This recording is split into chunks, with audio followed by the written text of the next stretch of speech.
नया साल मुबारक मुबारक पुराना कहके टाटा पुराना कहके टाटा नया साल मुबारक पुराना कहके टाटा मुर्गा के संगे संगे मछली तराता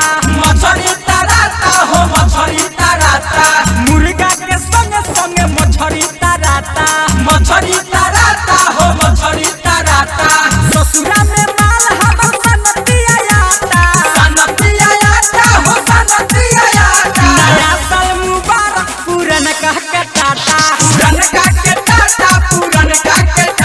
नया साल मुबारक पुराना कहके टाटा नया साल मुबारक पुराना